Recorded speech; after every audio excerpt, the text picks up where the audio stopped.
Do you feel as if you don't belong? Do you know you were meant for something more? Well, you were. Knowledge of who you are and where you really are from is within your reach.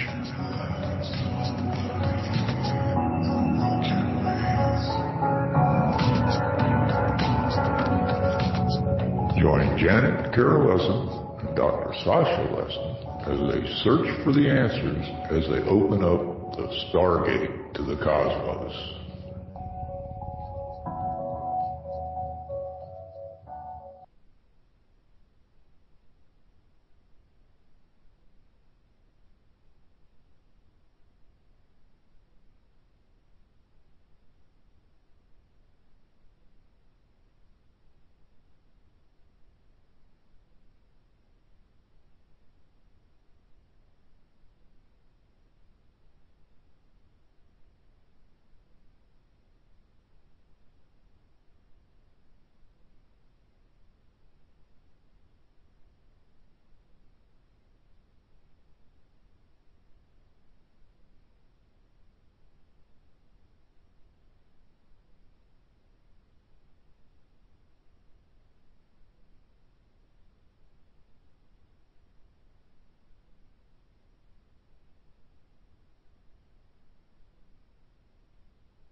Well, apparently we're having a little bit of technical difficulty here. Okay, sorry, I was on mute. Sorry, I'm talking to nobody. Let's start over. Hello, everybody, and welcome to Stargate to the Cosmos. That's Janet Screw Up. Oh, my name is Janet Carol Lessin, and my co-host is Dr. Sasha Alex Lessin, and my producer is Deborah DeFranco. Yeah, Deborah, if I ever do that, say, mute, Janet, you're on mute. You are listening to Revolution Radio Studio B, and our guest today is Dan Willis, and he's one of the Disclosure Project's top secret military witnesses that testified at the National Press Club in Washington, D.C. in 2001 in front of the major mainstream media of the world. So we're going to let Dan tell you about that initial incident in 2001. There was another big meeting. I forget what year that was now, and he'll tell us. And then there's so much happening right now. The New York Times has some breaking stories, and we keep getting information. So Disclosure movement is getting super exciting. So before we bring on Dan, I want to let Sasha talk real quick. Hi, sweetheart, are you there? Yes. Are you on mute? Mute, people. Okay, we're not hearing him. Honey, if you can hear me, just come on in this room because we're not hearing you. Don't know what's going on. So Dan, welcome to our show. And so there's a lot happening now. Do you want to catch us up first? Go back in time a little bit to how important your information is to the Disclosure movement, because you were at that initial meeting, and this was, excuse me, this was in May of 2001, and then of course, as the world remembers, in September 11th, 2001, we had, was it May of 2001? Dan, correct me. Does anybody hear me? Yeah. Hi, Janet. Good to be on your show again. Hi. Okay. I didn't know anybody was hearing me. Yeah, so was that in May of 2001, that initial Disclosure Project? May 9th, 2001 was the largest event in the history of the National Press Club, where 20 witnesses, of which I was one, top secret military intelligence witnesses, were all stated were willing to testify under oath before a congressional hearing. There's 22 cameras of all the mainstream media in the back row, and we were backed by over 500 military intelligence witnesses. Wow. So what happened? Did anything happen? Well, did that result in any the mainstream media has essentially been infiltrated going back a few decades, and that basically they used what's called in order to sanitize this information. We were disclosing, that president's CIA directors, heads of intelligence are being denied access, that we've had 0-point energy, we could get off of nuclear oil and coal. 57 different species have been categorized by 1989. There's bases on the other side of the moon. The astronauts are told to keep secret what happened when they went to the moon back in 1969. Nukes being shut down, on and on. My testimony was just a small contribution to it. I had a top secret clearance in the U.S. Navy Naval Communications. In 1969, I received a secret report from a ship off the coast of Alaska that was reporting a brightly glowing reddish-orange 70-foot diameter disk that came off a port bow and shot up into space off the coast of Alaska, going over 7,000 miles per hour. This was tracked on ship's radar, and this was secret level priority going to Chief of Naval Operations in Washington, D.C. So my testimony was just a contribution, to what the other witnesses were disclosing. And all this was sanitized by using what the intelligence communities call limited hangout. In other words, they hang out the part that's safe to, get out to the public. And how they did this was, like CNN says, is there life on other planets? Some people think they have proof there is. They want to have a congressional hearing on the reality of UFOs. So what happens is, that's partially true. We were disclosing the extraterrestrial presence, but more importantly, we were disclosing the illegal government operations, the secret government operations that were going on. That actually, it's what caused the 2001 National Press Club event to happen, because ever since President Eisenhower lost control to an infiltration into the corporations, through the Fourth Reich, ever since Eisenhower, every president, CIA director, heads of intelligence has been denied access. And it was a meeting in 1997 that Dr. Stephen Greer, along with astronaut Edgar Mitchell and Commander Will Miller, met at the Pentagon with the head of intelligence for the Joint Chiefs of Staff, Vice Admiral Thomas Wilson. He provided a National Reconnaissance Office classified advisory out of Area 51 because of meetings that were happening outside the base, of which I attended one of them, and actually secretly recorded Bob Lazar for the first time in 1993 for a full 2 hours of being hit with questions, and his testimony has remained consistent ever since that time. Anyway, on this document, it had a distribution list of like Cosmic Ops and Magi Ops. All these unacknowledged special access programs were being run by corporations that were reverse engineering technology not of this earth. The Vice Admiral who, head of intelligence for the Joint Chiefs of Staff, he has the constitutional authority to look into any of these things. And he was denied access. He was furious. He told Dr. Greer, if you can get your people willing to testify under oath and go on record, you have my permission to go to the mainstream media with this. This group is illegal, quote unquote. And so this was a meeting in 97. And this is what basically greenlighted the May 9th, 2001 National Press Club. So what about all the stories about how I was supposed to have met with the Greys and the Anunnaki and Tall Whites and made these agreements? Is that just is that a smoke screen, or is that really what happened from your research and your opinion? Well, you look at all the documents, you look at all the testimonies, being an ex-ABC newsman, I was wondering, what the heck?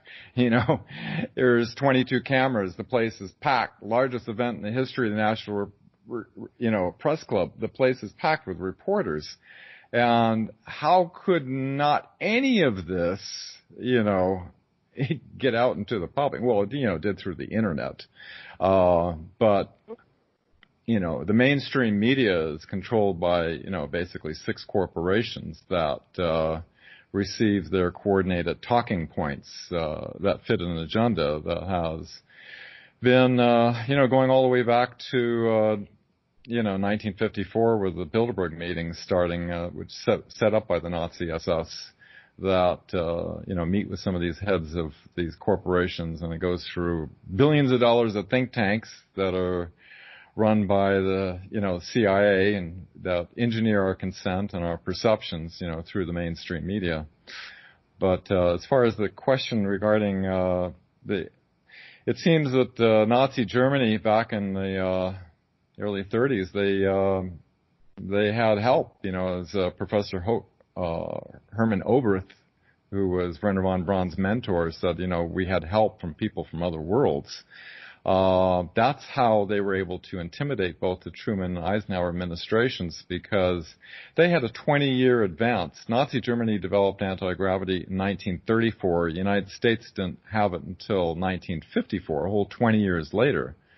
And that's why Admiral Byrd, when trying to destroy the Nazi base on Antarctica, was defeated, because they had advanced anti-gravity craft with directed energy weapons that wiped out most all their aircraft. So you're saying that we have it now, the anti-gravity craft? Oh, well, yeah, we've had it since 1954. Yeah, one of the witnesses that I joined was Mark McCandish, who showed an illustration where they had this 1988 it was at Norton Air Force Base. They had 3 flying saucers visibly hovering off the ground. One was 120 feet in diameter, one was 50, one was 25, and they were called alien reproduction vehicles. And these were the antiques. These were like, think of a Model T. This is like the stuff made back in the 50s. You can imagine, as Ben Rich said in 1993, anything you can imagine. You think of, Star Trek or anything. We already know how to do it, except it would take an act of God to ever get it out of these black projects. Right. So that it's never been the official program. It's just always this black projects. But we've had, I've seen many of these. I'm an experiencer. I've been on board many of these craft. I was on Johnston Atoll, and I went to the underwater base, and I saw the craft. I saw extraterrestrial. So we've had, since we last spoke, we've been interviewing all kinds of whistleblowers with this, program within a program. So what's the official? We're still in kind of these jets, and none of this has been officially released. So what's going on with the New York Times and these Tic Tac UFOs? Yeah, that's a good question. You have, the New York Times citing astrophysicist Dr. Eric Davis, where he, let's see, let me get the exact quote here. One second. Here we go. He says that he's basically gave briefings on retrievals of unexplained objects to staff and the Senate Armed Services Committee back in October of 2019, and to staff members of the Senate Intelligence Committee 2 days later. So Dr. Eric Davis, he's an interesting figure, because if you look back in 2002, he met with a very frustrated Vice Admiral Thomas Wilson, who was denied access, as we talked about earlier. And he sat in the Admiral's limo with him and apparently tape recorded and transcribed the entire conversation. And, he revealed that the Admiral, was furious, that he was basically threatened if he looked into these operations further, that he would be threatened with losing rank and seeing early retirement. And it was operations were run by corporations working on technology, quote, not of this earth. And then that was in 2002. In 2009, Dr. Eric Davis authored 2 Defense Intelligence Agency advanced technology documents on transversible wormholes and warp drives. And they get publicly released in 2017. And now, in July 23rd of 2020, just few days ago, a New York Times article is citing that, he's briefing members of Congress on these off-world world vehicles not made of this earth. It sounds like it's a matter of theft of public monies for the military's private use. It sounds like a form of theft to me. I'm sorry, Sasha, say one more time. It sounds like they're stealing money from the public to build these things, and they really have the key to alleviating a lot of Earth's ills, and they're stealing that. Well, we've, going all the way back to the Invention Secrecy Act in 1951, I've had 10 years experience meeting with scientists and inventors, thousands of technology inventions. And it's a secret system within the patent office called Sensitive Application Warning System. Anybody's got anti-gravity, free energy, anything like that, they automatically get issued a national security order, which states that your invention has been deemed to be a detriment of the to the United States national security, and therefore cannot share it with anyone. So, as far as money goes, these projects with some of the most brilliant minds, bring in trillions of dollars. So you can imagine, like Ben Rich says, anything you can imagine, they already know how to do. It's just a sad thing that our planet has been technologically hijacked. We could be having an entire another world. We don't need nuclear, oil, or coal. All the nuclear plants could be shut down, retrofitted. Vehicles don't have to run on gasoline. They could be transitionary, run on hydrogen. One of our projects was working with Stan Meyer, who had patents on running vehicles on water, and then, eventually you can just have an onboard zero-point energy device. And everybody could disconnect, from the grid, their home and business, have multiple kilowatts with a little size of a shoebox that could produce all the power you need, and then everybody wouldn't be affected if we ever get a EMP or corona mass ejection from the sun, because millions of people would die because there would be no power for anything. Right. So are we, as a UFO community, so to speak, or is anybody having discussions on how we can get around this so we can finally get this technology out in the public to basically save our Earth and to eliminate, if we have all these free energy systems, and we could eliminate poverty, we could eliminate diseases, we could eliminate slavery. Basically, we're a corporate economic slave system on this planet. You're a bad person if you don't come down here and work your ass off your entire life. So what can we do about this? We've been discussing this,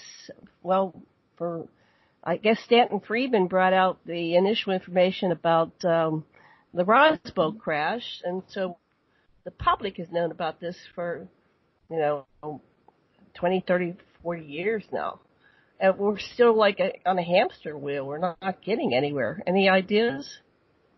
Well, like Ben Rich said, he said that it would take an act of God in order to ever release these technologies to benefit humanity. I would say an act of God is the collective awareness that we are now spreading over this radio network to the minds that are listening. And I would say the more minds that become educated, you have to remember, Janet, in 2001, I thought, my God, I'm listening to what's being disclosed, and I'm thinking, how can this not be a world-changing event and change everything? And so, I had to start, I got interviewed after being on CNN, and then CBS did a special interview with me, and I told them, look, I'm not willing to do this interview because I saw what CNN did with it. I said, unless I could just say a short sentence, and they interviewed me for about 45 minutes. I said, we have the scientists within these unacknowledged programs that can prove before an open congressional hearing that we have a solution to get off of nuclear oil and coal with clean, non-polluting energy. They promised up and down. The producer was almost in tears. She said, I know I promised, but I never had this happen before, but the higher executives, read CIA, made me cut that part out. So maybe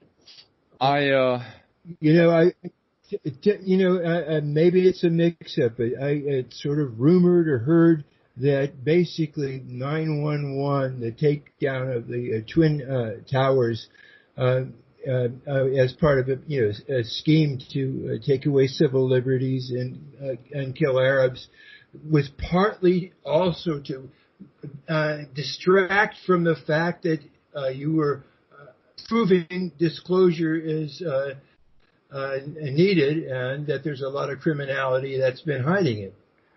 Right. Oh, yeah. The forces of dark and light are escalating, and there's the forces that want to liberate mankind, have freedom, release these technologies, for the good of all humanity. And then the other side wants to basically control the population, reduce the population, and have the old New World Order plan that they've had for a long time.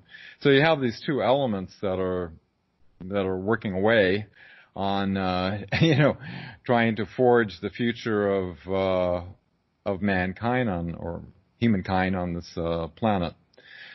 So finish what you said about CNN. So they wouldn't. So she reached up and she got censored. So finish that. What else was there about that? Well, it's interesting, that, we're talking about the New York Times releases, when, back in, November of 2017, when the New York Times first came out with the advanced, aerial threat, identification program out of the Pentagon that Luis Elizondo was running. It's connected with, DeLong and To the Stars Academy, and they have the language of the, alien threat language, Right. And every single one of the mainstream media outlets got saturated, with that information. Even your grandmother knows about the Tic Tac, on the, the Navy gimbal, video. So when they greenlight things, they allow it. But when they don't greenlight things, it'll be like the National Press Club, where they sanitize it in such a way so the average person sitting back on the evening news has no idea of the explosive testimonies. They made it sound like, we wanted to have a congressional hearing on UFOs. And this was 4 months before the 9/11 event, which, once that happened, all things, went off the radar.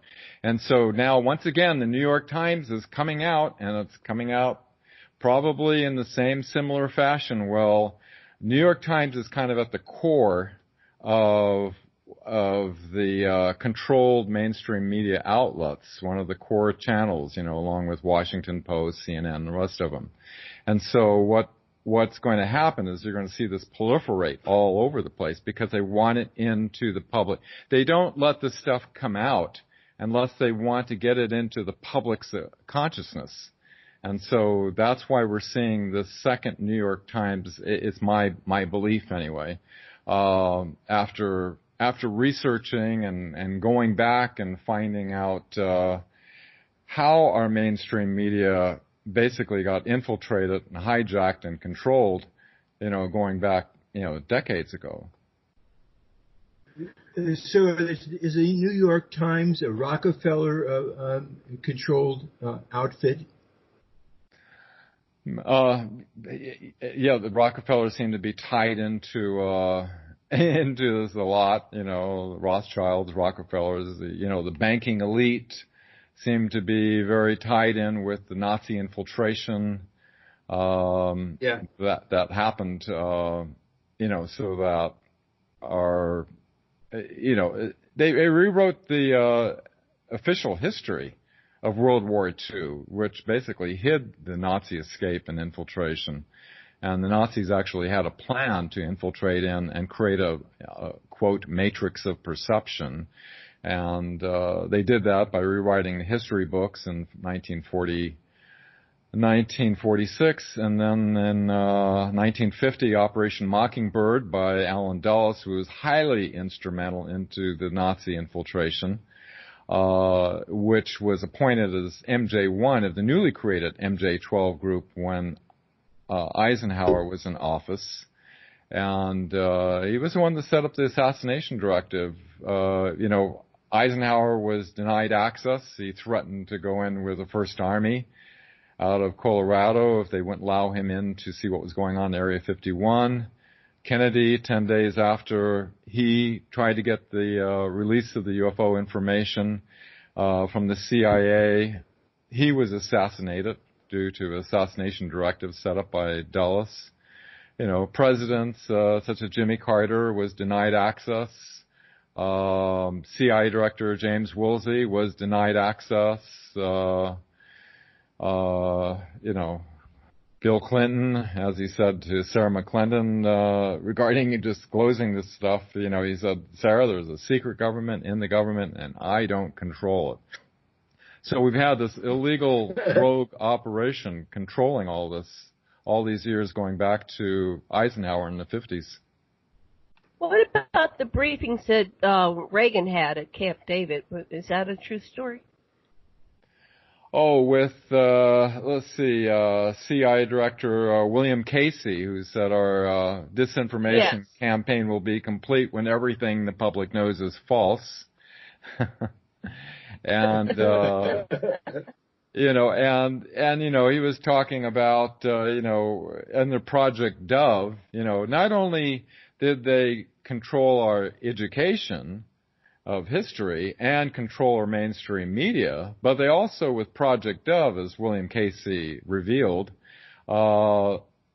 controlled Hollywood entertainment. And they started out with The Day the Earth Stood Still in 1951, which was kind of a positive, spin on the extraterrestrial.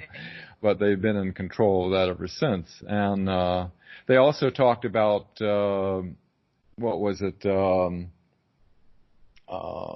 George Adamski. George Adamski, who says basically he was a PSYOP operation.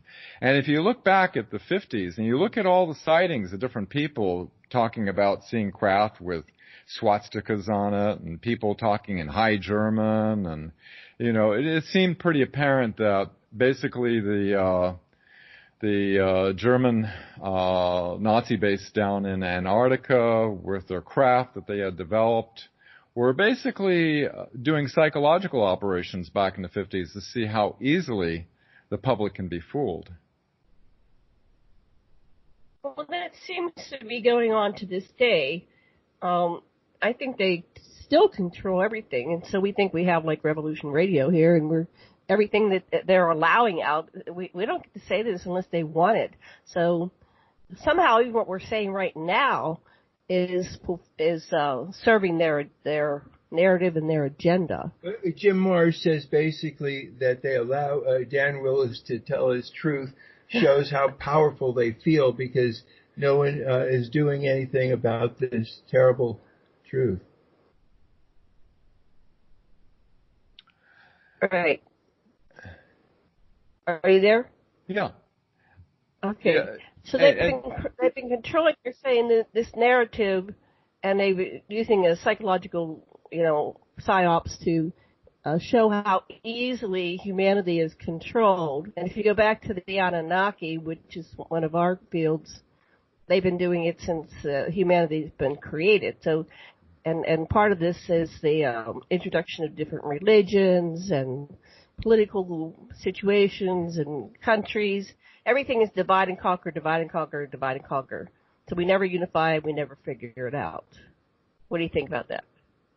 Well, regarding, absolutely. Yeah, the division is one of the key aspects of the mainstream media, race, religion, political affiliation, it's sad. It's sad to see so many good people at each other because of the division that's been created. But, the thing that concerns me is that both New York Times releases have always been associated with the Advanced Aerial Threat Identification Program out of the Pentagon and to the STARS Academy, which, they got the green light to go ahead with on the History Channel on the Unidentified program.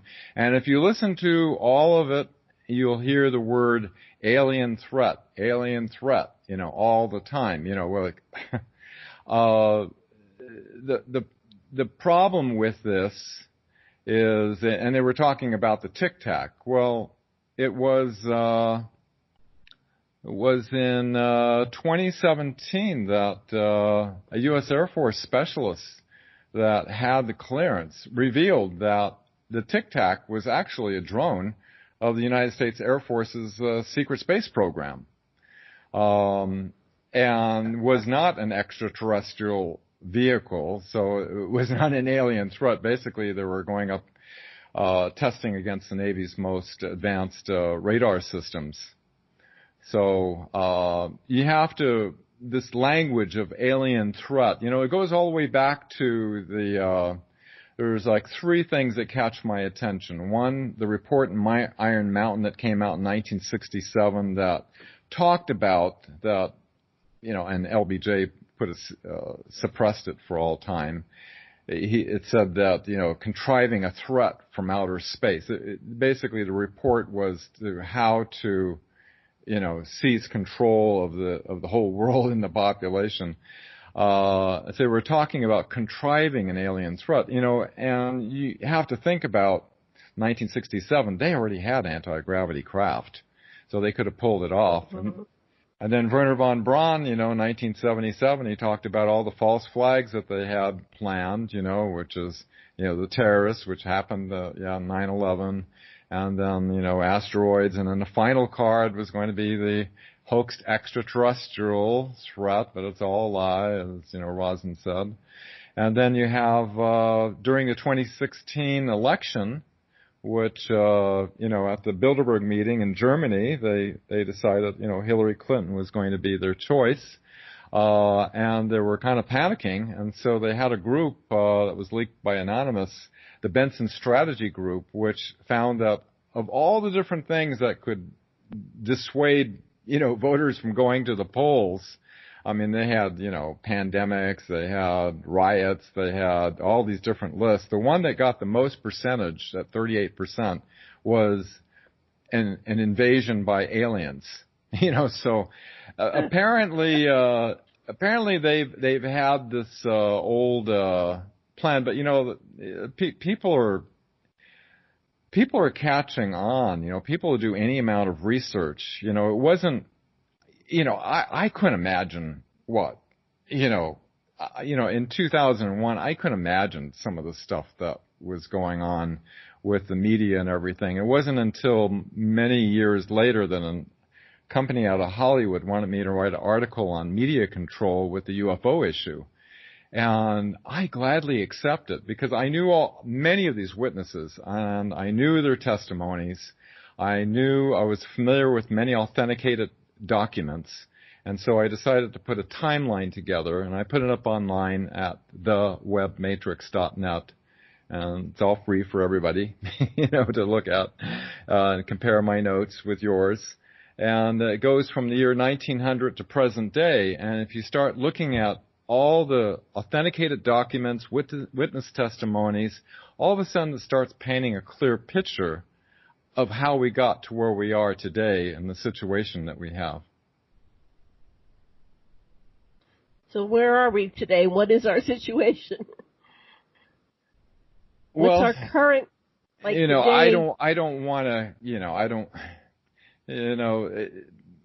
the media has been so weaponized, I don't even want to talk about anything political, but it appears that what happened back in the time of Eisenhower when he had to set up a secret executive orders that set up a new MJ-12 group that totally replaced what Truman set up back in 1947 with all new MJ-12 members that were all Cabal compliant, with of all people who was MJ-1 or head as Alan Dulles, who,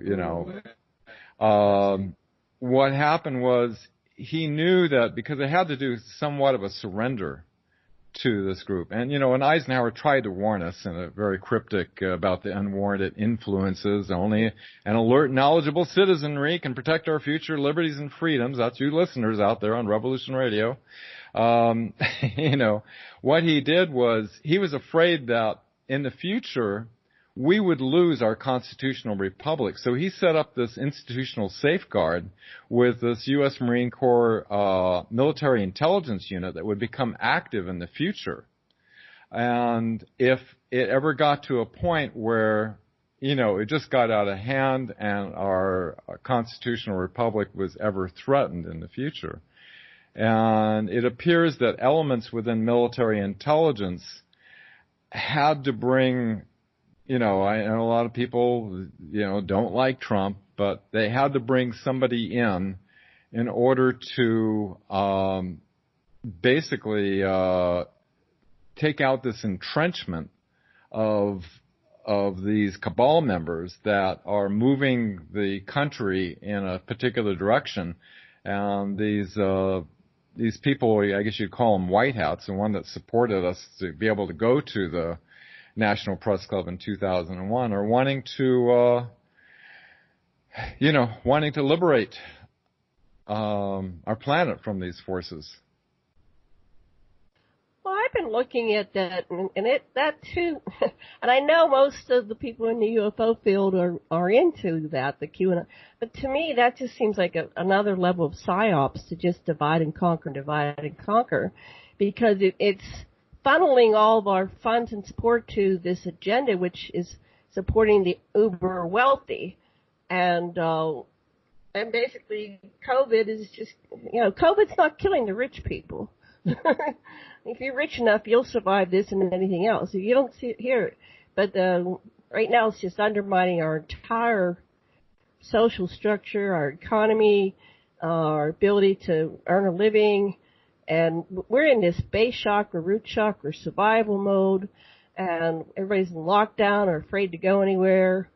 And, there's another agenda there. If you just look at it logically, it's like, nah, it's not working that way. There's something else going on. And I've been in underground base. I've been on military bases. I've spent a year and a half on a military base, and I've seen, because they like me. I'm an experiencer. They saw me coming, and I got to go underground, and I got to be part of some rituals, and I got to see all these different alien species. So, I've seen it firsthand. I know it's true, and I know what they have. I've been on board ship. So there I am in this dilemma as a human being going, yeah, this is real. I've been there, and they made sure I remembered. They don't always mind wipe you, right? So I'm back here, and I'm going, I have a very strong bullshit meter. So I enjoy that everybody's having fun. Some of the people like polarizing. They like to believe in Jesus, and they like to have their tribalism. I belong to this camp and that camp. But we're still divided and conquered. And this false flag, alien invasion, that's been around for a long time. In fact, the second coming of Jesus, I was on a panel with Randy Kramer, and I said, he's talking about the alien invasion scenario, and Stuart Swerdlow talked about that when he came to our house in the early 2000s. So that's been around for a long time. And then, so they're going to anchor that with the second coming of Jesus. So Jesus is an extraterrestrial, and he's coming back with the alien invasion. So to me, it's like, I mean, you have Buddha, and then you have Muhammad, and you have, Krishna, so you're going to have all these different holograms coming out of the clouds, to try to fool everybody. I don't think it's going to work anymore. Well, we hope not, but some people are really gullible, Sasha, go ahead. You wanted to say something. Well, it's just from my perspective, it seems perfect that the perturbations in the system and feeling the pain that is and coming from our hearts lets us realize our unity as a planet, and paves the way for effective action. It's making us see things and react to them. And we're geniuses, and I think that wonderful things come out of this disturbance and accept the challenges and dig them. That's what I think. Yeah, and there's a lot of very dark operations going on, as I'm sure you're well aware of. That's why executive orders of people doing human rights abuse and trafficking and child sex trafficking and all these executive orders and all these operations that have happened that are starting to take these operations down, are not just done for psyops. There's actually operations behind it, and there's, it's probably a hard one for some people to believe that such things like that go on, but you have back in 1946, according to Operation Paperclip documents, you have Xavier Dorsch, who was Hitler's mastermind underground operations that started tunneling in the mountains of New Mexico.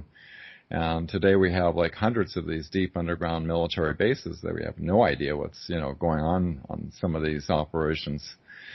And, it was Heinrich Himmler's, who, all indications are he escaped along with Adolf Hitler, as the JFK files revealed, that didn't get much media press at all, that he planned to have an empire of slaves. That was his dream, and you have to think about all the missing people. If there's some kind of correlation with that and the underground facilities. And so, I think there's going to be some real eye-opening things revealed to the public, hopefully, and not too distant future. Well, we get a lot of reports from the secret space program people and the 20 and back people, and we must have interviewed about 20 or 30 of them over the years. And there's a lot of correlation in their stories, so I'm not sure what's true, what isn't. But they're saying that a huge part of our population gets sent off planet as sex slaves, as warriors. They suddenly find themselves in the middle of an army and they're marching, and then they get sent back to their Earth body. So there's a physical hijacking, there's a removal of a body, and then be able to reverse them back in age and place them back in time. So these people are masters of time-space travel. They can put people back, I think they have to put them back 15 minutes after they left. So there's some kind of, they can't quite put them back the second after they left, but they put them back close enough so, the parents, like this one guy, I think it's Tony Rodriguez, something like that, he said that he was taken when he was 9, he spent 20 years in space, they returned him that same night he was taken, and he had been severely traumatized with all the stuff that went on, and he gets up the next morning and he has to go down and go to breakfast back in the 60s or 50s or whatever it was, and then when he went to school, this other kid that had been bullying him said, "Oh, they did it to you too." So there's a lot of stories. What do you think about those? Yeah, poor man. Tony Rodriguez, that poor guy. He pissed off the wrong person. He ended up on a Nazi base in Cirrus. Interesting. Yeah, I'm doing a show on Revolution Radio tomorrow morning at 9 a.m. Pacific with on the Red Pill Roundtable with Naira Isley, who's also a secret space programmer, who was sexually abused in the Air Force and shipped off on a craft with a reptilian to the moon and was doing slave labor and, kind of passed around sexually to the people. So there was a lot of human abuse going on, and there's no accountability. There's no oversight. And that's how, if you're not on the, as they call it, the bigot list, as Admiral Thomas Wilson was not, if you're not of the mindset that you can go along with the program and keep your mouth shut, and you have a need to know, you're on the list. But if you're the type of person that say, hey, this is illegal, this is against the Constitution of the United States and all like that, you're not going to be on the list. Right. Have you heard Penny Bradley? Ever spoken to her? Oh, what's the name again? She's Penny Penny Bradley. She was up on the Mars base colony for years. She's been in a 3 times 60 and back program. So they can keep you alive forever if they want to. If you're part of their program, you know, you might be part of it for centuries. I'm going to have to send me a link on that, Janet. Yeah, I have to research that one out. I'm not. There's so many of these. You know, when I was writing the article, I actually put the secret space program on a separate page and linked to it. You know, because it's so controversial. You know, it's hard for people to wrap their mind around that they grabbed you when you're about 17, put you on another timeline for 20 years enlistment in the U.S. Navy secret space program, and then they age reverse you and time reverse you back to the point of where they took you. And you have so many of these people because, you know, the Navy Solar Warden program, which, by the way, when we all gave our testimony in 2001, it inspired a UK hacker, as you know, Gary McKinnon, who hacked into the NASA computers and found the Solar Warden program, the non-terrestrial officers. You know, the Bush administration wanted to put them away for 70 years in prison. You know, all of these witnesses are starting to have total memory recall. It's almost like the Arnold Schwarzenegger movie, you know, Total Recall, where they started the program back in 1980, and by the year 2000, the first secret space program, like Michael Ralph, you know, Randy Kramer and others, you know, started coming out with their testimony about the 20-year and back program. Right. So, and then we're over here, we have all these things we have pieced together and create a narrative, and then there's everybody else that's living their normal lives and they don't know any of this. So there's a huge gap of information, and how do we determine exactly what's going on here if on some level everything that's out there is something that is serving their agenda and they want it out there?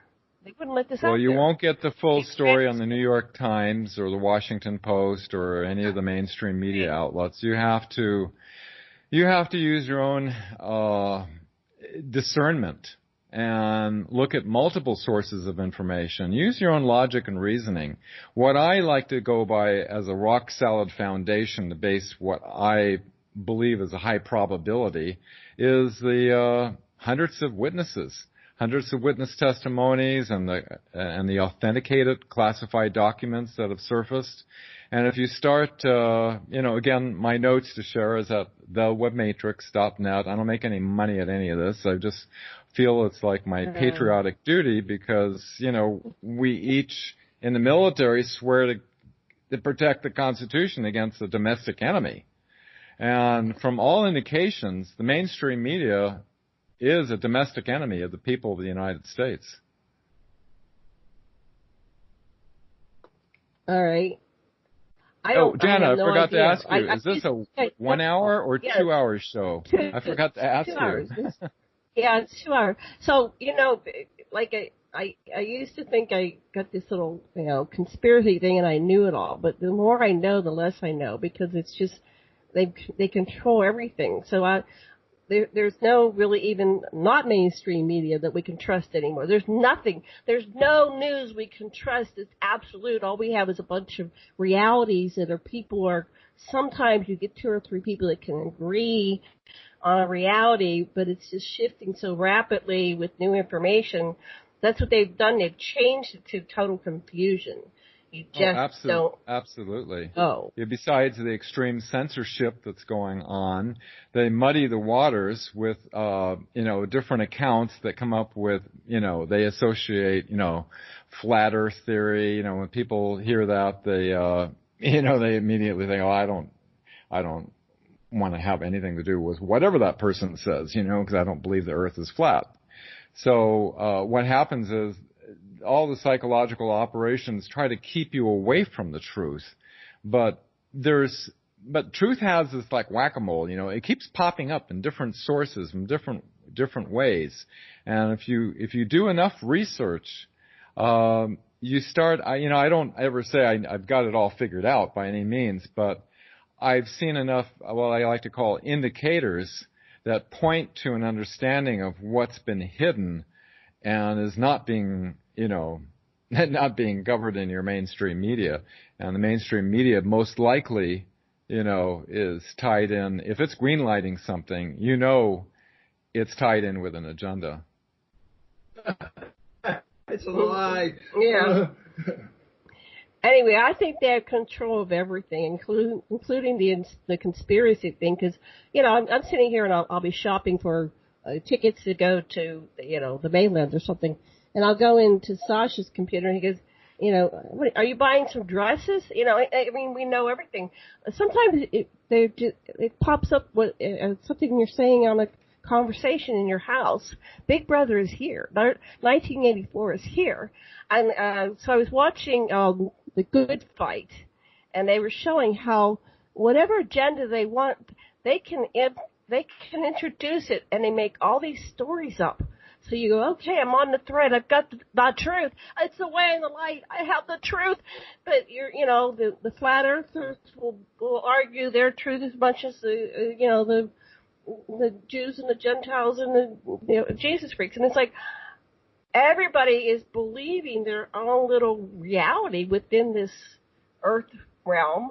Yeah. But isn't that interesting? All these different groups of thought that are like kind of, even in the UFO community, there's the people that all extraterrestrials are benevolent, some extraterrestrials are predatory, others believe, to the Stars Academy belief, and then you have, you have all these little, even in the UFO community, there's divisions that, the secret space program people, the Richard Dolan people, what I'm talking about. Yeah. All the little subgroups, the blue avians, and I don't believe in the blue. So I just throw my hands up. I go, well, it'll sort itself out. I don't think it's sorting itself out right now. And but we do have people that are witnesses, but so do the Christians. They all do testimonials. You can have 5 million people that testify about something, but all they're doing is agreeing to a certain reality. Sasha, what do you want to add? You wanted to add something a half hour ago. No, it's the same thing within. We have various subpersonalities and aspects that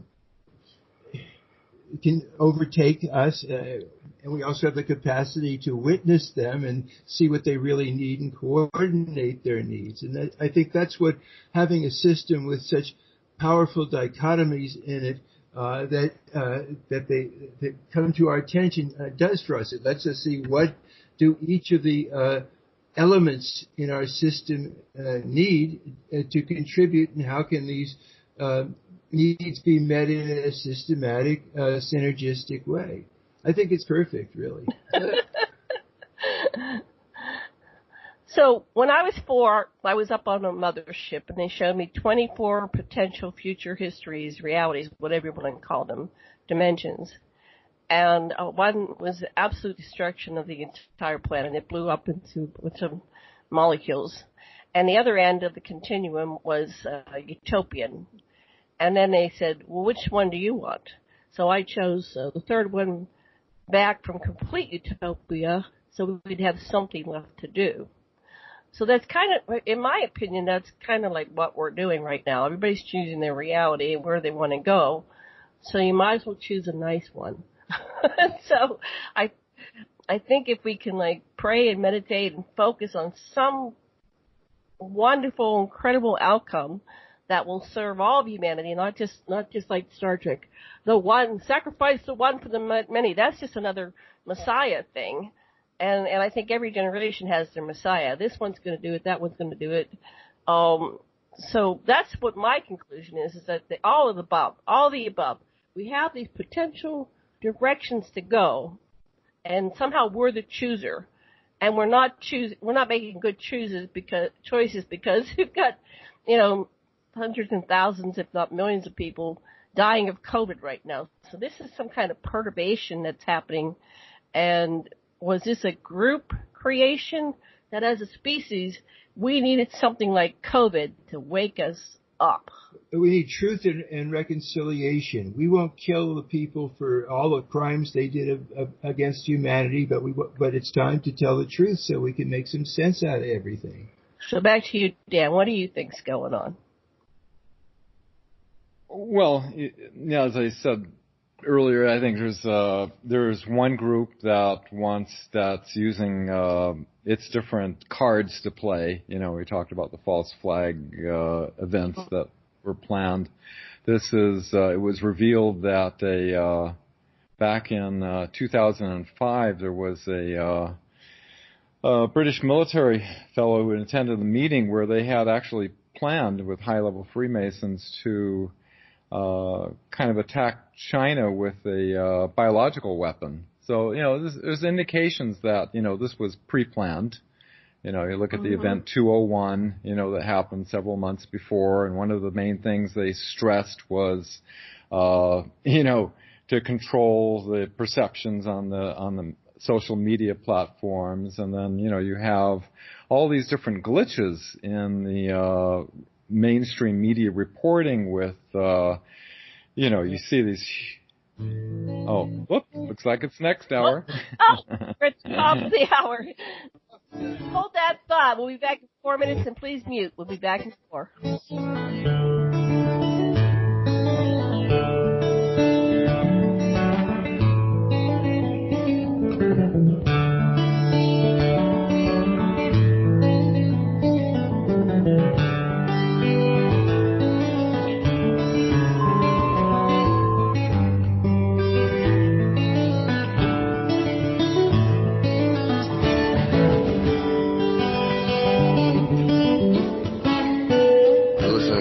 Radio at freedomslips.com, and we'll be right back after this message.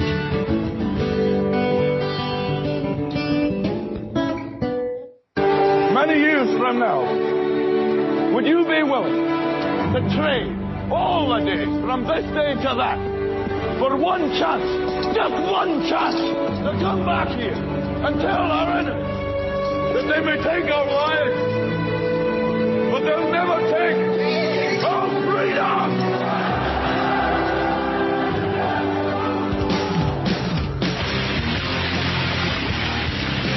The future is uncertain, I know this. Death is inevitable, I know this.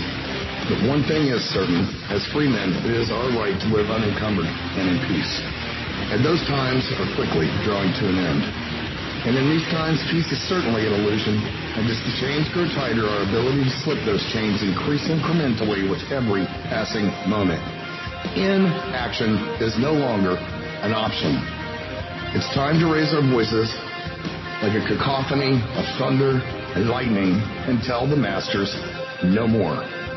And this is Nighthawk, and I say, for myself, no more. Revolution Radio, freedomslips.com, because the freedom is slipping away.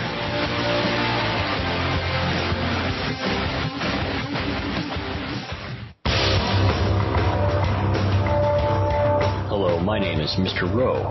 I am the host of Reality Extraction, Revolution Radio at freedomslips.com. I utilize logic, intellect, and magic to methodically atomize, vivisect, analyze, examine, study, scrutinize, and extract an essence of reality from a fog of illusion and confusion. You can find me on Studio B every Thursday, 1700 hours Pacific Time. That's 8 p.m. Eastern. No topic taboo, no subject too strange. I strive to take a neutral standpoint during the dissection of the topic at hand. That's Reality Extraction with Mr. Rowe on Revolution Radio.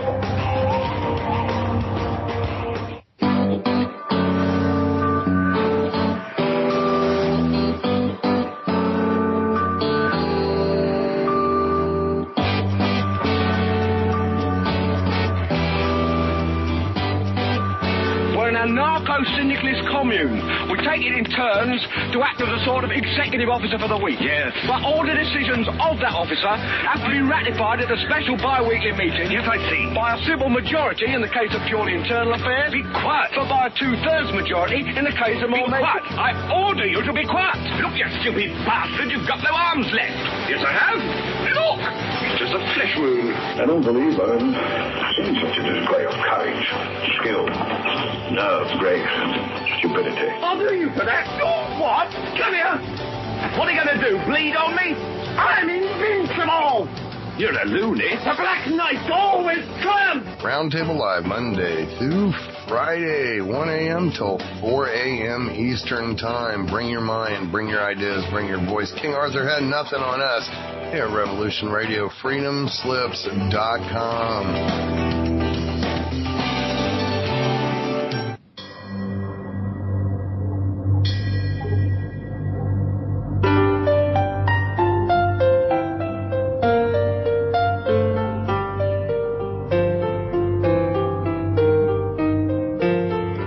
Feel that things were not quite right, that everything was just ever so slightly askew?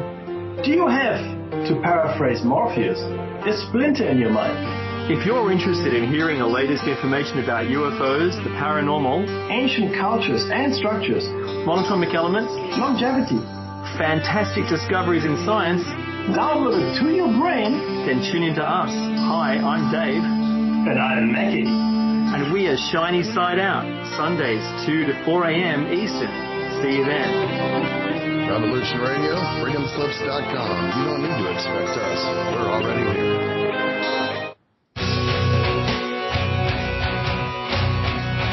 All right. Thanks for listening while we take that short break here at Revolution Radio, freedomslips.com. And now we're going to get back to your host.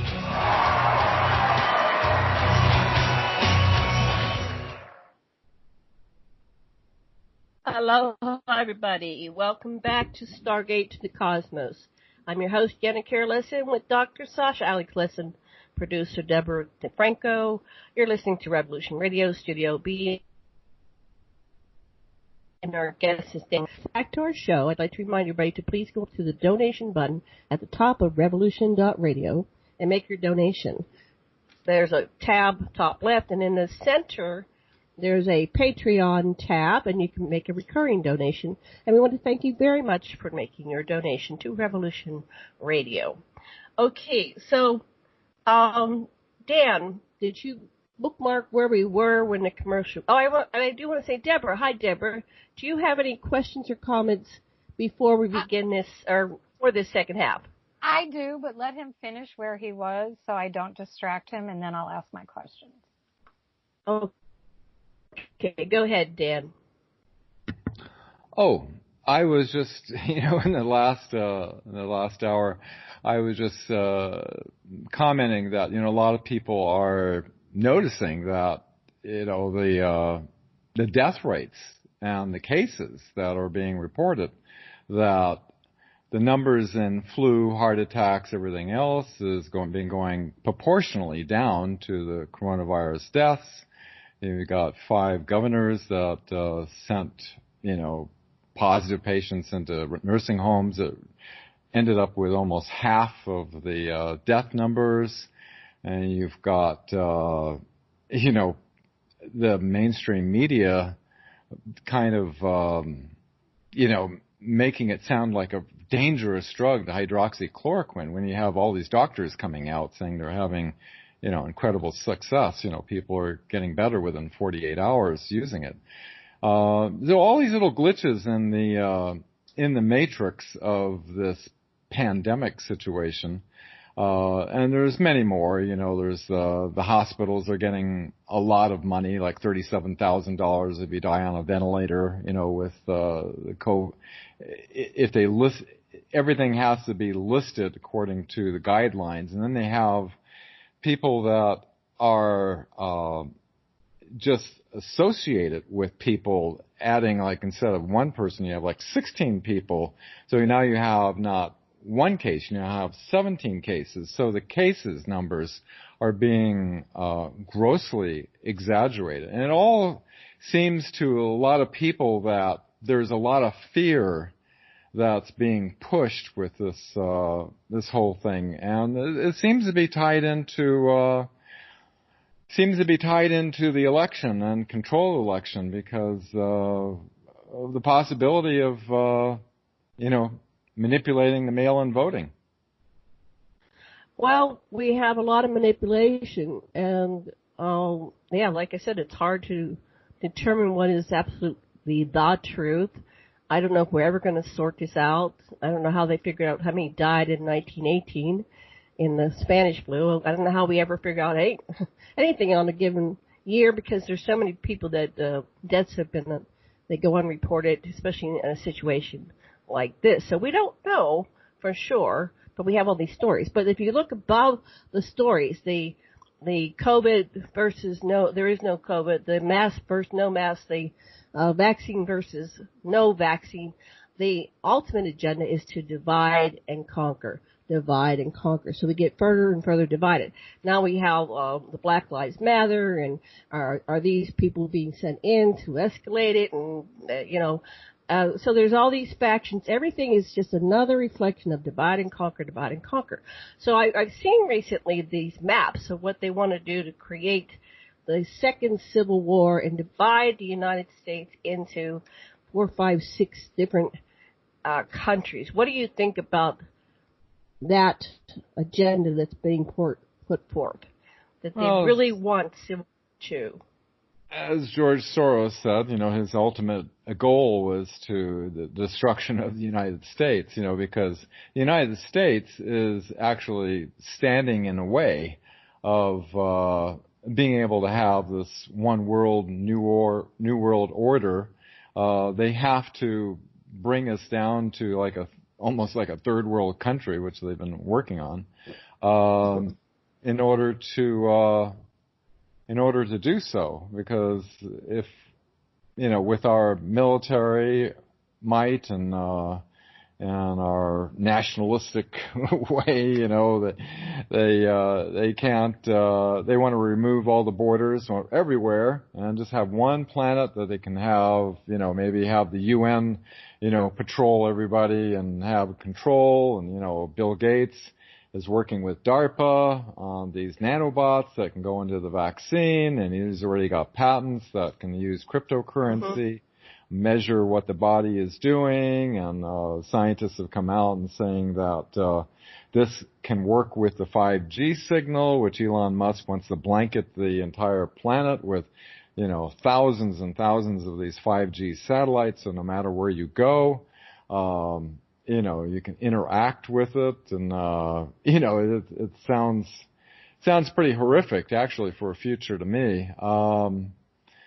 And we have all these dystopian stories that have been around for, at least a century. We have Handmaid's Tale, we have Orwell's 1984, and if you look at it historically, that the seat of power under the Anunnaki started out like in Rome, and then it went up to England, and then England, Enki went up to the UK and Ireland and Scotland, and he settled there, and then Enlil sent his people up, and the Romans took over for a while, and then they decided to move the seat of power to the United States. And so they've always been saying that they're just going to put it somewhere else, like China was the next seat of power, and they keep changing the seat of power because I guess we get too complacent, and when they just knock us down, it's always order, chaos, perturbation, and that keeps us scrambling, and we can't figure out where to move and what to do, and ultimately they're going to go off planet, and so it'll be Mars, or apparently there's 2 planets outside of the solar system,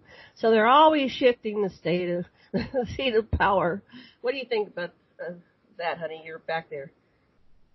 Well, for me, this situation is showing how we are differentially being hit by whatever the difficulty is. And it's so easy to tell who died of what. It doesn't matter. You don't have to wait until do all the tests. If you just had a sample of the dead bodies, and they don't jerk when you're trying to get that thing up their nose, you could tell whether they had the virus or not. It's really so obvious. You can also tell it by looking at the sewage. You can see where the clusters are. There's some of not doing bullshit, but just going to what the evidence is. It looks to me, anyway. Right. Anyway, my answer is I don't know, but it's interesting to look at it all and just keep going with the conspiracy within the conspiracy within the conspiracy, because when you get locked into the polarity, you're in the game. You're in the blue-red game. You're in the America, China, Russia game. You're still in the game, and they gotcha. They always gotcha when you're in the game. Go ahead, Deborah. What's your 2 cents? I don't have comments about this. I have questions about a few things that Dan said. Like when I sit here with you and your guests, I feel like I'm so dumb, right? Even though I've studied this for years, I'm constantly stumbling on new information, and I'm probably where most listeners are. So if my questions are stupid, I apologize, but I need some clarity on a couple things you said. There's no stupid questions, just letting you know.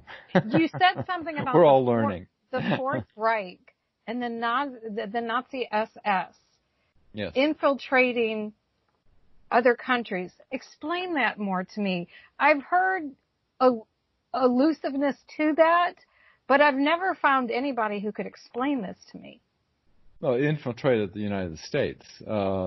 Nazi Germany back in, at least before the end of the war, they had a plan called Weltanschauungskrieg, which means, I'm probably mispronouncing that, but means worldview warfare. They planned to infiltrate into the United States and create that matrix of perception that I spoke of earlier, which they effectively did by controlling the education, the mainstream media, and our entertainment industries, as well as, as William Tompkins, they also got into the high levels of the pharmaceutical corporations, which, back in the Nuremberg trials of the doctors, where it was broken up from IG Farben, which is, some of the household names like Bayer and so forth, basically, were controlled at the highest levels by the Nazi SS. How did they infiltrate these institutions? Especially the media. How did they get control? I thought they were on the run. That's what we all thought in World War II. So how did this happen? Well, through the intelligence agencies. Now, if you go back to the end of World War II, what happened was, Alan Dulles of the OSS was meeting with General Reinhard Gehlen, head of Nazi intelligence, and they wanted to bring 3,000 Nazi spies into the CIA, which they did. They were able to do that because the Truman administration had a fear of the Soviets, and so they had the Nazi intelligence had all the goods on the Soviets and these little sealed microfiches hidden away in the Bavarian mountains, which they brought as a trading, on the table in order to bring all these Nazi spies in.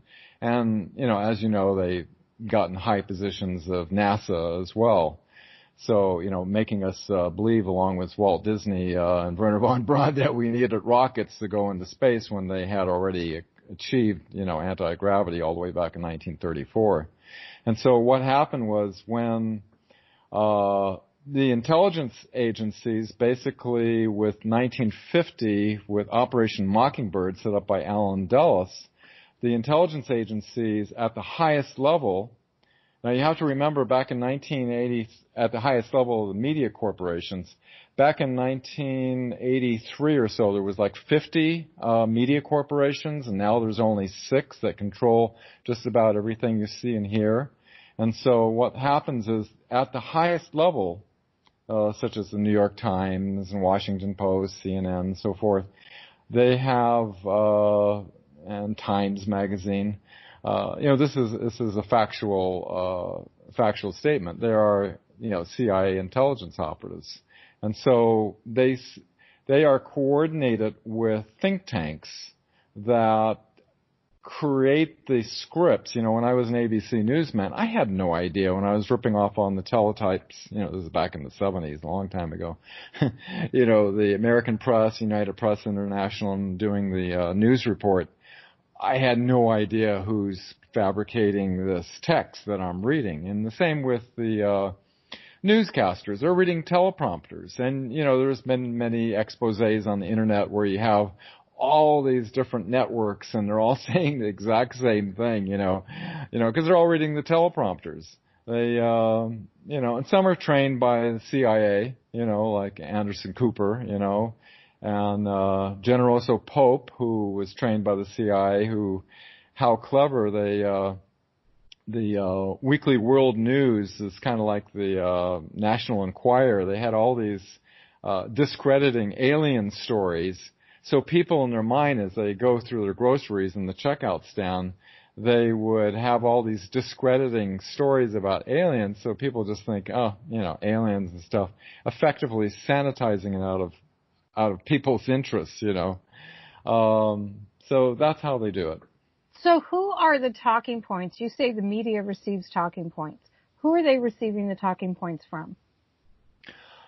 Most likely, these are set up at the yearly, the Nazi SS started in 1954, February, the Bilderberg Meetings, which every year, like clockwork, they have a meeting which they have the high executive positions in the media, people in, the movers and shakers of the world and finance and so forth, and they all gather together in these highly secretive meetings that no doubt set the agenda and they're coordinated. You can tell that by looking at several different media sources. Notice the narrative is basically duplicated. Right. Okay. And then my other question, you made a comment about Eisenhower lost control to the corporate infiltrators. Correct. And that he set up that the secret, under secret orders, the Assassination Commission. I've never heard that before. Tell me what you know about that. Oh, well, that's two different things. The Assassination Directive was set up by Allen Dulles that because during the Kennedy administration that they said, say, quote, Lancer, which was a code word, the Secret Service name of JFK, is looking into our activities, and this we must not allow. And so he set up, it was called Project Environment, which basically said, it's an assassination directive if they don't get any more cooperation. And Kennedy was doing all kinds of things to want him dead, So, one of the things was releasing the extraterrestrial information, which was critical. And going back before Kennedy, which, Kennedy was meeting at Camp David with Eisenhower, and they were trying to figure out how to, as Kennedy said, he wanted to splinter the CIA into 1,000 pieces. Eisenhower, one of our witnesses, Brigadier General Stephen Lovkin, was on his staff, and he was aware that he lost control to the corporations, and that, according to Eisenhower, he said it is not going to be in the best of hands, which was, probably a gross understatement. And so what happened was, essentially, because the Nazis had technological superiority, they were basically able to intimidate both the Truman and Eisenhower administrations into a surrender, essentially.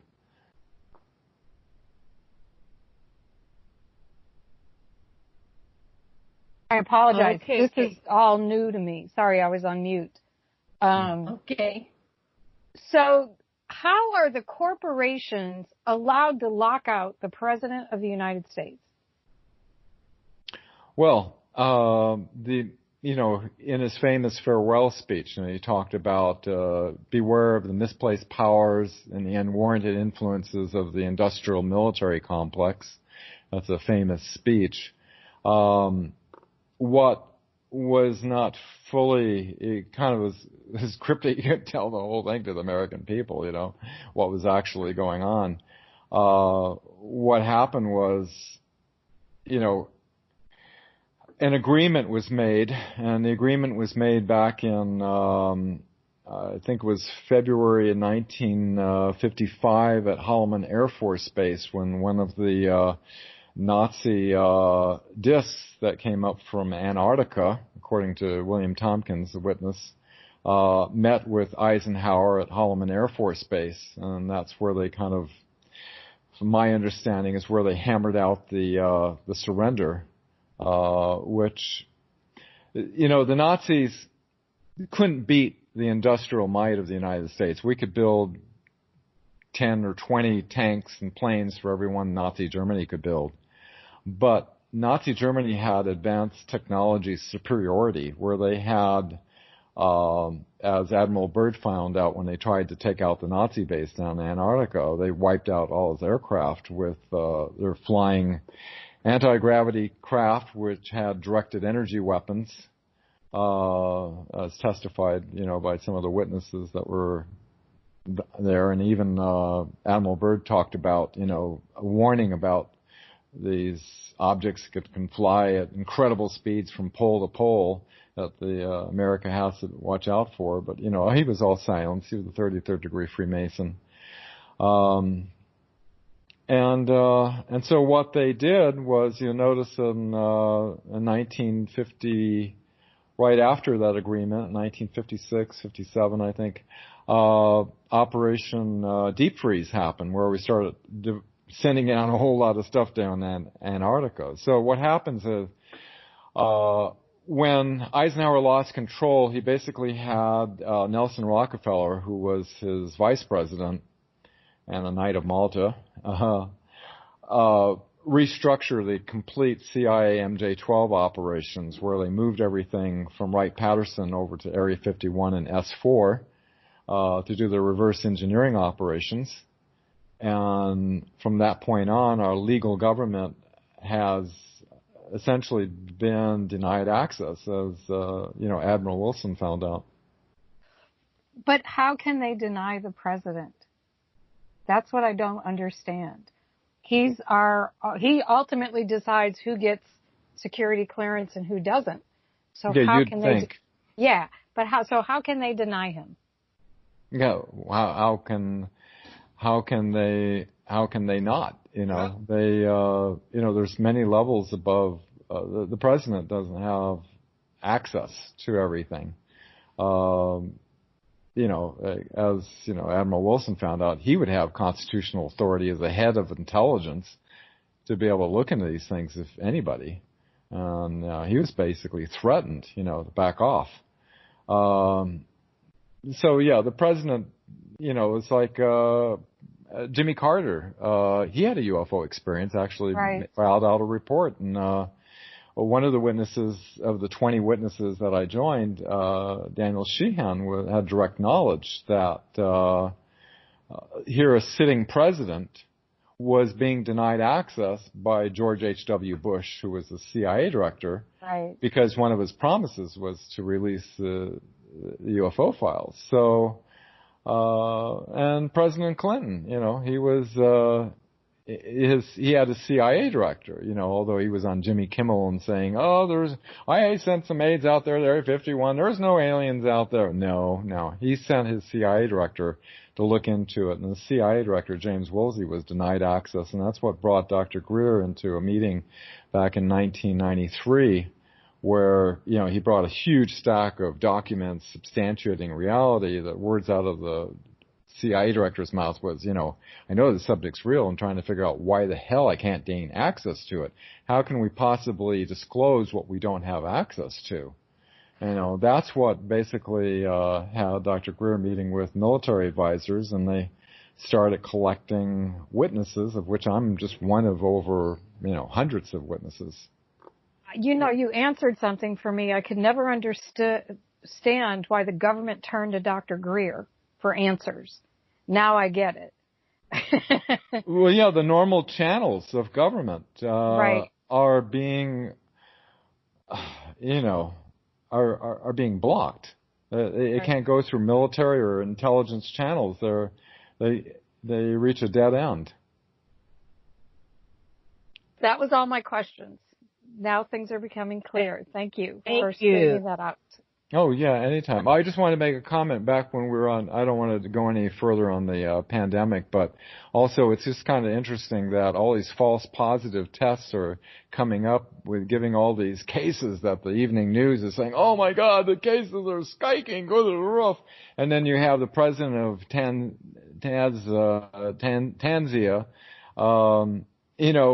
did a test with labeling a goat and a papaya as a human, and they both tested positive. So you have to wonder about these tests, how accurately they are.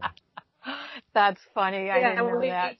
There's no consistency on tests. There's all these different tests. Who's tested the tests, right? So it's just total chaos. That's why we don't. It works great for, exaggerating the numbers, but, as they do more testing, the death rate goes, what was it, 0.66%. So, the flu numbers are actually, not to say the virus isn't real.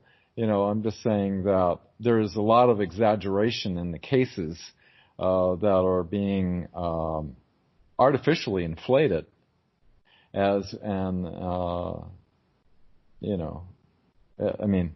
just people are starting to pick up on that. And, I don't want a mandatory vaccination happening. I don't think any of you do either. And you realize they could just, if they get to like the level of Nazi Germany, they'll just go in your house and take you out and give you the shot. I mean, it depends on what level they're going to go and who's the they, but we're about to get martial law, which I don't think anybody wants martial law, but martial law is what they did in Nazi Germany. And so that's where everybody loses their liberties and nobody wins. Go ahead, Sash. What do you want to say? The way they stopped the epidemic entirely in Cuba was that they had people go from door to door and check on everybody and immediately isolate anybody that needed it, and there's no epidemic there. That's it seems, and the reason they could do that is they had all these doctors, and that's their whole system. Every few blocks has a doctor. That's where the guy lives, and that's the people he's got to take care of. And he lives upstairs, and downstairs is where people come to them. So that's really there are New Zealand. South Korea, several countries really worked it out. It's not that difficult if you have a little intelligent planning. So I want to shift gears here. There's an article from 725 that said Pentagon found vehicles not made on Earth. Rubio hopes it's alien, not Chinese. Can you tell us a little bit more about what's going on? Wow. With Rubio? What are these vehicles? What did the Pentagon find? Tell us more. Yeah, that's the angle they're going at. Hoping it's not Russian or Chinese. They're worried about if this advanced technology gets out there, the Chinese get it or the Russians get it, they could use it against us. That kind of thing. They've been here for decades. Thousands of years, I've even seen them too. The thing is that, what was I going to say? The Chinese have been stealing our technology secrets like crazy. And, you'll notice that the U.S. Navy has come out with, a number of, Star Trek kind of like patents, like warp drives, force fields, fusion reactors. We're talking about game changing on the entire planet technology that they're basically claiming is operational. And so the Navy's been releasing these patents, and I kind of see it as kind of a clever move that accomplishes two things. One, if they patent the technology that they've developed, if another country uses it, they could, possibly have legal repercussions against them. And secondly, it helps acclimate the public to understand that, we've been in this technologically hijacked bubble for decades, and that these technologies that are being on the other side of the curtain or fence or whatever you want to call it, that's been obscured all these decades from our citizens of Earth, have technology that looks way beyond anything you see in science fiction, with medical technologies that can completely do away with the pharmaceutical companies. We could go to other planets. We don't need gasoline, oil, or nuclear, or coal. All these dangerous, polluting technologies. So, as far as the Chinese, Dr. Michael Sal has done a great, I've just got his latest book on the rise of the Red Dragon, which is a great book I highly recommend, talking about the Chinese secret space program, how they're trying to get in a position to be the dominant force on this planet. And I don't know, the way the Chinese Communist Party is treating its people, I don't think I'd want to have them as the dominant force on this planet. Well, everywhere you go, there's some kind of slavery. Either it's on the level of the Chinese, where it's very overt, and then we have our economic corporate slavery. Everywhere, somebody's enslaved somewhere in a system where it's not really working for people. They're not getting to have much joy. The American dream is a myth, and, there's not a lot of joy right now. Everybody's in struggle. I don't think that's the meaning of life, is to come down here and struggle. So we've got to up level. We're level 0 civilization. We haven't even reached at level 1. So we're not just talking about technologically. It's like, how do we treat the planet's citizens? The citizens of our world are being treated like shit, so something has to change there. Now, I wanted to go back, the stories I heard even 20 years ago, the Chinese, they are shifting it to the Chinese, but one of my sources said that the extraterrestrials made a decision where to give the technology after World War II. I think it was Dan Cooper, somebody, one of the 20 back people, or maybe 2 of them, and so they had chosen the United States, so we have the advanced technology. But I guess anytime they want, the ETs can back another side, and then before you know it, the original side, because they're not, even ETs, they're not giving us their latest and greatest. They're giving us their antiques. They're not giving us their top. But go ahead. What were you going to say, Sash? Which is what Cooper taught Chairman Xi was competition to make more money is what will make your country succeed. He told this to Xi when she was the finance minister in China. And that's what happened. People striving to better their lives lifted that country. Right.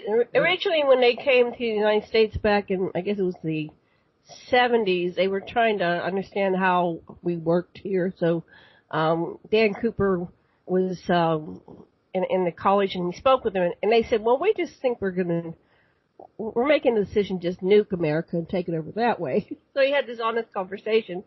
And so Dan said, well, no, these are your clients, right? These are you can sell people. So back then, like 35 years ago, he taught him how to do financing. Taught the Chinese how to sell, become the Ferengi, right? So, but something's changing here with the new dynamics of, sanctions, and so, but I look at it like maybe this is just Orwell's 1984, and they always had 3 countries, 3 major forces. We have China, Russia, and the United States, and that was the fake news, the ongoing war. And all it did was control everybody, control the market, control the money. So you mentioned, but we could have free energy, and we wouldn't have all this expense. People do not want to give it to us free because money is the main operating system of this planet. But the people are reporting that when you're in space, they do not use money like we do. And I think was it's on a more military about base. control. We didn't have money. I think it's more about control, and if you look at, people concerned about, the population and everything like that. If you look back at what the content of the report from Iron Mountain was that got accidentally released back in 1967, besides contriving an extraterrestrial threat, one of the main things that we're looking at is destroying the environment so that people will basically, give themselves up to a world government. If we had the advanced technology, and there's too many people on the planet, we can easily, there's many planets out there, we can repopulate another planet. And besides that, if you had, like I live off grid in the mountains, and, there's a whole lot of places that, people can't live off grid because they don't have power, they don't have food, transportation. How do you get if we had anti-gravity vehicles and we had a little energy device and we're growing our own food, which I'm doing, I'm building an aquaponic greenhouse to grow our own food. You could be living in, there's all sorts of places on this planet. You could be living, high on the hog and living well. And, we could do away with the pharmaceutical companies. We'd have transportation where you can go from, LA to New York in a matter of a couple of minutes. Get rid of all these, jet engines and stuff like that. All this is like props. It's like, we don't need, even Elon Musk's rockets and stuff like that. We've overcome gravity back in October 1954 to overcome the gravitational pull of the Earth. We don't need archaic rocket propulsion to do that. It's all part of this kind of like a Truman Show kind of thing, where we think we're in a certain level of technology. But it's not so much about, beside the trillions of dollars they make on the energy industries and everything. It's more about control and keeping this population, as I've met with, for 10 years I met with scientists and inventors and received these orders. Some were murdered, some were, suicided. It's just a horror story. I gave up after 10 years. I just, just using solar panels, to get off the grid. There's all kinds of, energy inventions that have attempted to come out, but every time they get to a certain point, they get a national security order, and it stops dead in its tracks. And I think we already have cures for all these diseases. That's another control mechanism, just about making money and control and And there's no profit in cures, so they're not going to have cures because they have a whole industry that they're backing. Hey, where's that phone? Anyway, I wanted to know.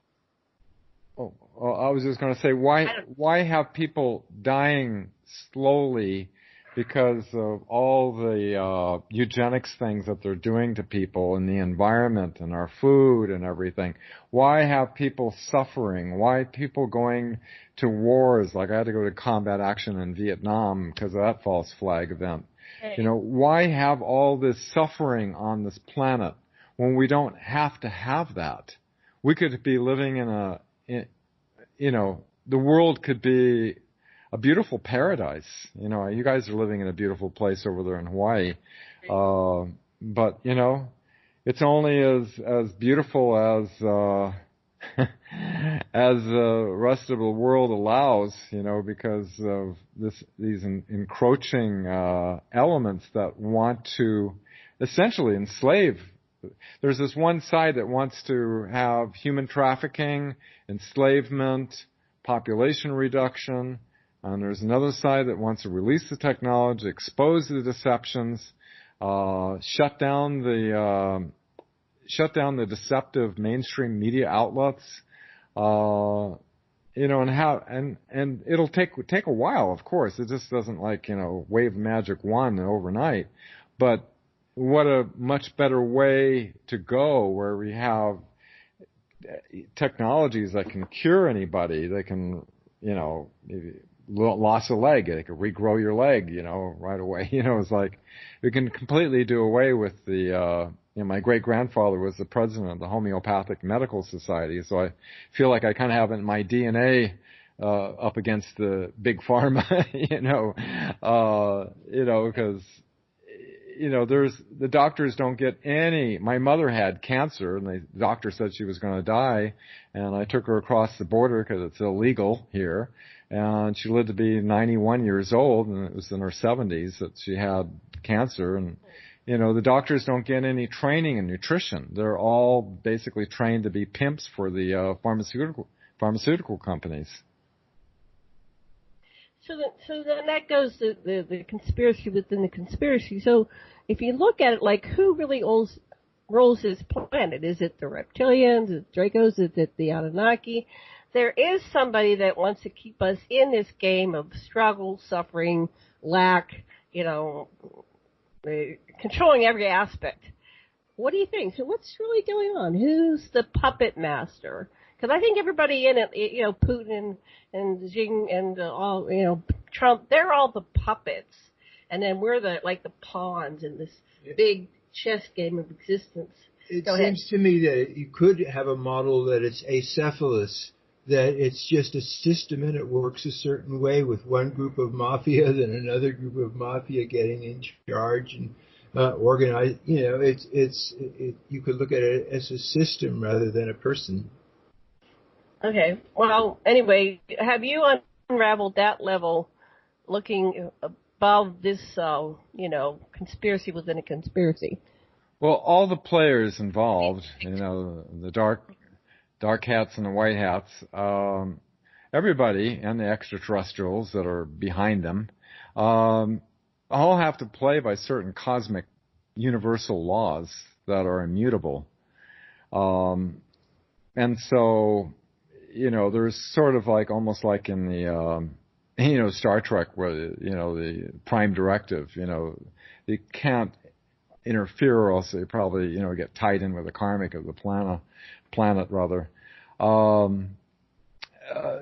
There's, I've only heard from the witnesses. I've had some extraterrestrial experiences myself personally, but have been more of a learning experiences and positive, type of thing. But, tell us about that. From about your ET contact. Like that might, you mentioned it right now, and I think that might be relevant. That'll go into a long thing. It was like 1977. I had this being with a large head and conveying the geometry of consciousness that I knew nothing about, and it put a passion in me to try to understand what was the association of this. The being, if you go to thewebmatrix.net. 1977 timeline, I did it in detail. And as I found out over the decades, what the being was conveying is true. The whole universe is set up with this geometric arrangement, kind of the platonic solids connecting with everything from our DNA to galaxies to, atomic structuring and everything. And it led me to seek out the one scientist that was working with quartz crystals and water, which is obviously geometry, Dr. Marcel Vogel, and I worked with him for several years and some fascinating research. But anyway, that goes into a whole nother story. But my notes on that are at marcelvogel.org. I did a website in his honor, to kind of put together our lab notes on how consciousness is interfaced with geometry. Right. Sash, you wanted to say something. Oh, I get the same thing. I'm really taken with the idea that a singularity within the universe, within each fractal within us and the planetary systems and galaxies, everything is instantaneously connected. It's part of the same thing. If you reach inside you can reach it by meditation, and so that's gives a whole spiritual dimension to the possibilities of a planet of unity, and that what seems to be such angry diversity on this planet really could be harnessed for synergy. And I think it's getting past the paradigm of dominator consciousness and instead looking at synergistic consciousness. Yeah, absolutely correct, Doctor. All points in time or space are interconnected. Each one of our minds is like a holographic fractal of a larger mind. Therefore, as in science, if you change any part of a hologram, it affects all parts of the hologram because they're all interconnected. Therefore, that's the only reason I do these radio shows, because I'm connecting to a lot of minds that I'm sharing thoughts with as you do. And I like to use the power of visualization. Imagine, that's why a lot of times I talk about, imagine the society where these deceptive operations are exposed and transformed, and humanity is freed from this tyranny that's going on and these deceptions, and we get to expand into a fuller spiritual experience that's working in harmony with the universe, rather than all this dark manipulation. So, anyway. That's my thoughts on that. Right on. So in psychology, once you get into your inner patriarch, the tyrant, that it really is just the part of you that wants to make sure that you're safe. And so what has to be done, I think, to really have a synergistic planet is to take the needs of everybody into consideration, and no one has to dominate and exclude anyone else from meeting their needs. So back in the 60s, on September 1966, Star Trek came on. And I was 12 years old, and I got really wrapped up in that whole cosmology. And I was one of the early people that went to the conferences. We got it renewed as a movie. I was part of this early movement into Roddenberry's vision and the consciousness. And so earlier you mentioned that it was a frightening thing if we went into a one-world government. But in Roddenberry's world, we were united as one. And that's how we got into space, and that's how we opened contact, and we developed the warp drive, and so on. We got invited to the Federation. So I've been a part of that vision since the beginning, and as a contact experiencer, I've been at these huge meetings with 100,000 different alien species. So it's very frustrating for me to see the polarity. So I'm working on taking it to its simplest equation. Is this love or not love? Is this unity consciousness? Is this polarity? Is this divisiveness, or is this, coming together in loving oneness? Because at the highest level in source, we of course are all one. But we subparse, we come down into existence, and we're like all, these avatars, and I'll be the light force, I'll be the dark force, and I'll be complex, and I'll shift between light and dark. So what's wrong with Roddenberry's vision? Can't we go back to that and see that there's a way of doing this? Because I think he was a contactee. He was one of the first that, like he said, they did the Day the Earth Stood Still. Within the next 10 years, they were doing Roddenberry's, a vision of this incredible federation. And so anyway, I'll put that back to you, and Sash wants to say something too. Go ahead. Both of you. Oh. Go ahead, Dan. You go, Dan.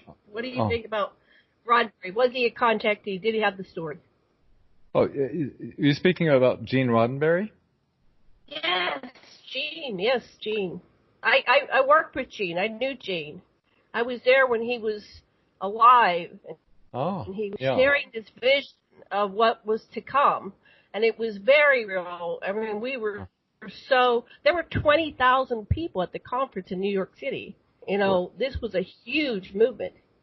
Well, where he got his information The script for Star Trek and everything was from Leslie Stevens, which was an Office of Naval Intelligence. His father was Admiral Leslie Stevens, working with, Office of Naval Intelligence to seed the public with these ideas.